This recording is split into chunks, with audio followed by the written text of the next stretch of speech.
We are in Philadelphia, Pennsylvania, and it is September 15th, 1787. The final draft of the United States Constitution is being presented to the representatives of their states at the First Constitutional Convention. When the Constitution was written in the summer of 1787, many people fought about it. They were worried that it would make a government that was too strong. The United States had just finished fighting a war with Great Britain for their independence, and they did not want to create another government with too much power. They wanted a guarantee that their rights would be protected, and that's why the Bill of Rights had to be written. At this meeting, we can hear some important people argue that the Constitution should not be passed without a list of individual rights.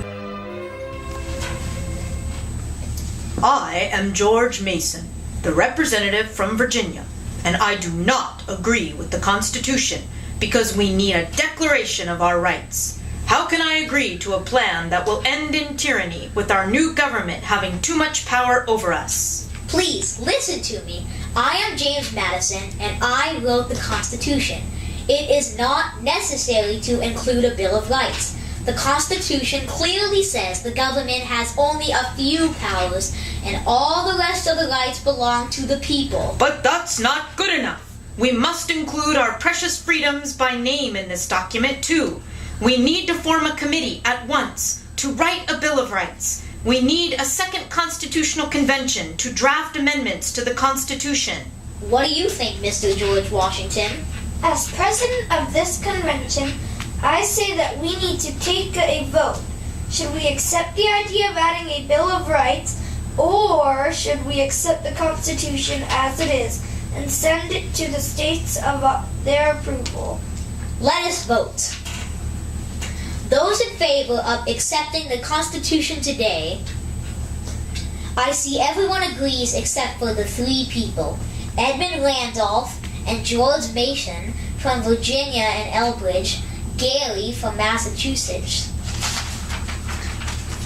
That means that the Constitution is accepted today, and we must now send it to the different states for their approval. Thank you, gentlemen.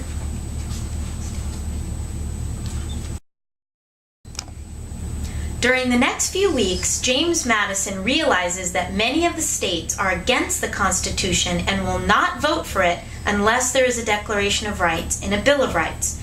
James is so worried that he goes to talk to George Washington.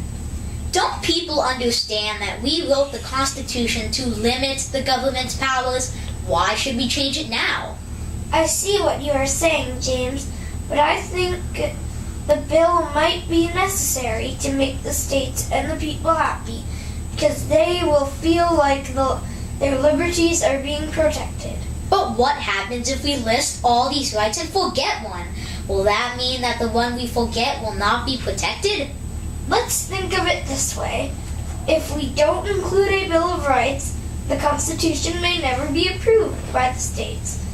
What does Thomas Jefferson think about all this? He wrote our Declaration of Independence. Yes, I have written to him in France, where he is now our ambassador, and this is what he said in one of his letters.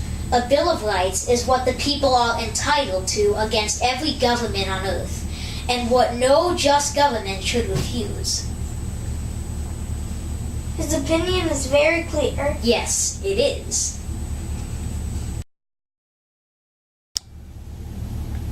After listening to many of the states demand a list of their rights over the next months, James Madison changed his mind.